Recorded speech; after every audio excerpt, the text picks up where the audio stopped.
नमस्कार दोस्तों, आप सभी का अपने YouTube channel simple way study पर स्वागत है। दोस्तों, एक नए वीडियो की शुरुआत करते हैं और इस वीडियो में हम 10 फरवरी 2024 के सभी महत्वपूर्ण करंट अफेयर्स को देखेंगे। तो चलिए वीडियो की शुरुआत करते हैं।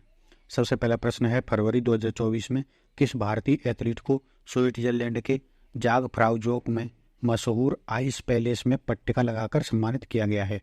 तो आइस की पट्टिका लगा करके इसको सम्मानित किया गया है, तो नीरज चोपड़ा को सम्मानित किया गया है। भारत के एथलीट नीरज चोपड़ा को स्विट्जरलैंड के जग फ्राउ जोक शहर में मशहूर आइस पैलेस में पट्टिका लगाकर सम्मानित किया गया है। भाला फेंक एथलीट नीरज चोपड़ा वर्तमान में भाला फेंक में ओलंपिक और विश्व चैंपियन हैं। इस आइस पैलेस में कई और स्टार खिलाड़ियों को भी सम्मानित किया गया है। स्विट्जरलैंड पर्यटन ने उन्हें यह सम्मान दिया है और नीरज चोपड़ा ने इस स्मारक पट्टिका का अनावरण किया है। जग फ्राउ जोक को यूरोप का शिखर भी कहा जाता है। नीरज चोपड़ा की बात करें तो 24 दिसंबर 1997 को पानीपत हरियाणा में इनका जन्म हुआ था। ट्रैक और फील्ड की भाला फेंक स्पर्धा में ये खेलते हैं और इनका व्यक्तिगत सर्वश्रेष्ठ स्कोर है राष्ट्रीय स्तर पर 89.94 मीटर का स्कोर है। खेल उपलब्धियों में इन्होंने एशियन गेम्स 2018 में स्वर्ण पदक, कॉमनवेल्थ गेम्स 2018 में स्वर्ण पदक और टोक्यो ओलंपिक 2020 में स्वर्ण पदक इन्होंने जीता था। साथ ही वर्ल्ड एथलेटिक्स चैंपियनशिप 2023 में भी इन्होंने स्वर्ण पदक जीता था। प्रमुख राष्ट्रीय सम्मान की बात करें तो 2018 में अर्जुन अवार्ड, 2024 में इन्हें पद्मश्री से सम्मानित किया गया है। वर्ष 2024 के लिए भारत रत्न से किसे सम्मानित किया जाएगा? तो उपरोक्त सभी यानी चौधरी चरण सिंह, पीवी नरसिम्हा राव और एम.एस. स्वामीनाथन, इन तीनों को ही सम्मानित करने की घोषणा की गई है। प्रधानमंत्री नरेंद्र मोदी ने घोषणा की है कि पूर्व प्रधानमंत्री पीवी नरसिम्हा राव और चौधरी चरण सिंह एवं वैज्ञानिक डॉक्टर एम.एस. स्वामीनाथन को भारत रत्न से सम्मानित किया जाएगा। इसी वर्ष 2024 में ही इससे पहले पूर्व प्रधानमंत्री लाल कृष्ण आडवाणी और बिहार के पूर्व मुख्यमंत्री कर्पूरी ठाकुर को भी भारत रत्न देने की घोषणा की गई थी। ठीक है, तो 2024 में अब तक कुल 5 लोगों को भारत रत्न देने की घोषणा की जा चुकी है। ठीक है, तो जिसमें कर्पूरी ठाकुर, लाल कृष्ण आडवाणी, एम.एस. स्वामीनाथन, पीवी नरसिम्हा राव और चौधरी चरण सिंह, तो इन 5 ही व्यक्तियों को 2024 में ये भारत रत्न दिया जाएगा। भारत रत्न की बात करें तो भारत का सर्वोच्च नागरिक सम्मान है। 1954 में इसकी स्थापना की गई थी। भारत सरकार के द्वारा ये दिया जाता है और प्रधानमंत्री स्वयं राष्ट्रपति को भारत रत्न के प्राप्तकर्ता की सिफारिश करते हैं। इसमें किसी औपचारिक सिफारिश की आवश्यकता नहीं होती। ठीक है, और शिक्षा, साहित्य, कला, विज्ञान, समाज सेवा जैसे विभिन्न क्षेत्रों में उत्कृष्ट कार्य करने के लिए दिया जाता है। पुरस्कार राशि की बात करें तो इसमें एक प्रमाण पत्र और एक मेडल दिया जाता है। इसमें कोई भी धनराशि नहीं दी जाती है। तो ये बहुत ही ज़रूरी चीज़ है कि इसमें कोई भी धनराशि नहीं दी जाती है। सरकारी महकमे इसमें सुविधाएं प्रदान करते हैं। संविधान के अनुच्छेद 18(1) के अनुसार इसे प्राप्तकर्ता के नाम के उपसर्ग या प्रत्यय के रूप में प्रयोग नहीं किया जा सकता। अब हम सभी विजेताओं की सूची देख लेते हैं। तो ये लिस्ट आप PDF में जा करके देख सकते हैं। ठीक है, तो PDF में आपको ये मिल जाएगी और जूम करके आप पढ़ सकते हैं। PDF आपको कहाँ से डाउनलोड करनी है? तो टेलीग्राम चैनल का लिंक आपको दिया गया है, उस पर जा करके आप डेली करंट अफेयर्स की PDF प्राप्त कर सकते हैं। तो भारत रत्न के विजेताओं की सूची दी गई है 1954 से 2024 तक के सभी। ठीक है, तो यहाँ 2024 तक के अपडेट इसको कर दूंगा। सबसे पहली बार 3 व्यक्तियों को दिया गया था, सर्वपल्ली राधाकृष्णन, चक्रवर्ती राजगोपालाचारी और CB रमन। ठीक है, ईस्टर्न डेडिकेटेड फ्रेंट कॉरिडोर कहाँ से कहाँ तक फैला हुआ है?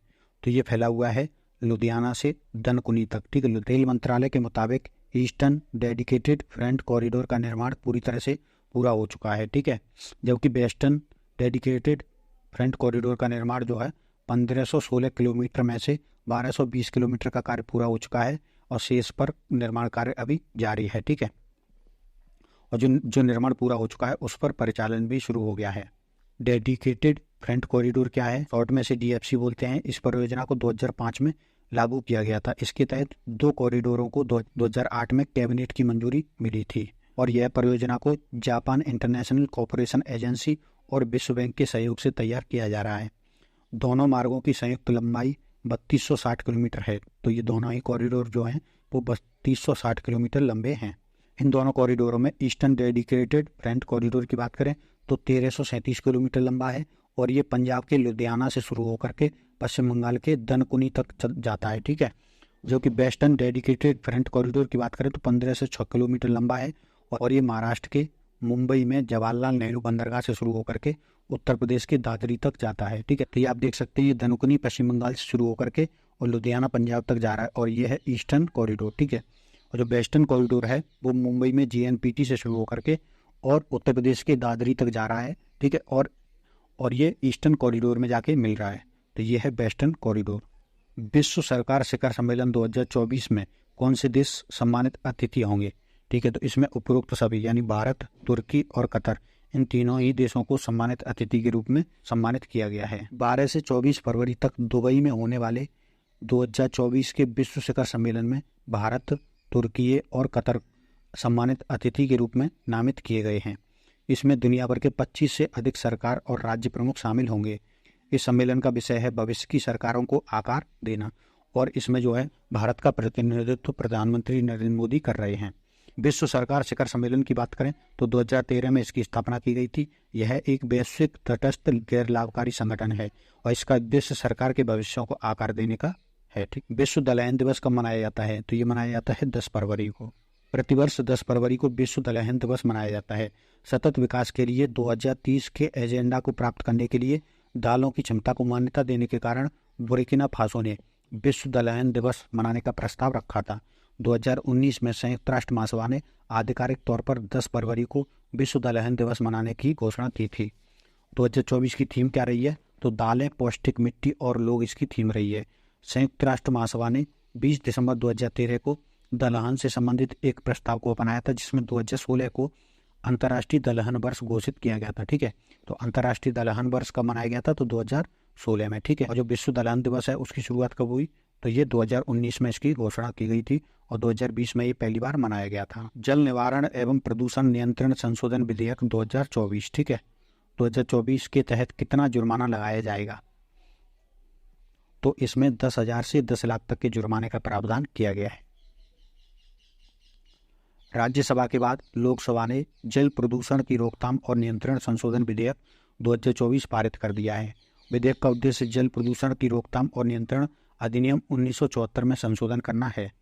अधिनियम में जल प्रदूषण को रोकने और नियंत्रित करने के लिए केंद्रीय और राज्य प्रदूषण नियंत्रण बोर्ड के प्रावधान है। ठीक है, शुरुआत में ये हिमाचल प्रदेश, राजस्थान और केंद्र शासित प्रदेशों में लागू किया जाएगा, क्योंकि इन्होंने केंद्र को इसको बनाने के लिए प्रस्ताव भेजा था। और नए बदलाव क्या हुए हैं इस संशोधन के बाद? तो इसमें प्रदूषण के लिए किए जाने वाले अपराध को अपराध मुक्तिकरण किया गया है, यानी कि इसमें निरंतर उल्लंघनों के लिए कारावास के स्थान पर आर्थिक दंड देने का प्रावधान किया गया है।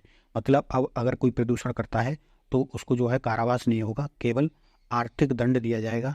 जो आर्थिक दंड कितना है? तो इसमें जुर्माने के तौर पर उल्लंघन के लिए 10,000 से लेकर 15 लाख रुपए तक के जुर्माने का प्रावधान किया गया है। ठीक है, तो यहाँ भी आप सुधार कर लीजिएगा, इसमें 15 लाख है। ठीक है, तो इसमें 10,000 से 15 लाख रुपए तक की जुर्माने का प्रावधान किया गया है।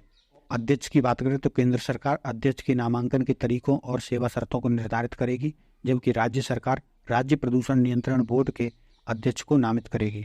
तो केंद्रीय प्रदूषण नियंत्रण बोर्ड के अध्यक्ष को केंद्र सरकार नामित करेगी और राज्य प्रदूषण नियंत्रण बोर्ड के अध्यक्ष को राज्य सरकार नामित करेगी। केंद्रीय प्रदूषण नियंत्रण बोर्ड के इसका गठन सितंबर 1974 में हुआ था और जल प्रदूषण की रोकथाम नियंत्रण अधिनियम 1974 के तहत इसका गठन किया गया था। और अब जो संशोधन किया जा रहा है उसके तहत राज्य प्रदूषण नियंत्रण बोर्ड के गठन का भी प्रावधान किया गया है। CPCB यानी कि केंद्रीय प्रदूषण नियंत्रण बोर्ड को वायु प्रदूषण की रोकथाम नियंत्रण अधिनियम 1981 के तहत अधिकार और कर्तव्य दिए गए हैं। ठीक है, और इसका उद्देश्य पर्यावरण संरक्षण अधिनियम 1986 के प्रावधानों को लागू करना भी है। का कार्य क्या है? तो ये जल प्रदूषण और वायु प्रदूषण जैसे सभी प्रदूषणों को नियंत्रित करने का कार्य करता है। अब हम अन्य महत्वपूर्ण खबरों में देख लेते हैं।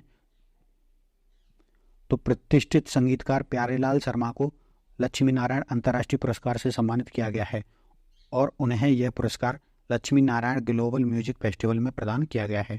ठीक, तो दोस्तों इसके अलावा हमारी कुछ खबरें इसमें छूट गई हैं, तो उनको अब तो आगे आने वाली करंट अफेयर्स में हम शामिल कर लेंगे। तो दोस्तों ये थे हमारे 10 फरवरी 2024 के सभी महत्वपूर्ण करंट अफेयर्स, और इस वीडियो में फिलहाल इतना ही। अगर आपको ये वीडियो पसंद आया है तो वीडियो को लाइक करिए, चैनल को सब्सक्राइब कर लीजिए एवं अपने दोस्तों तक भी शेयर कर लीजिए। धन्यवाद।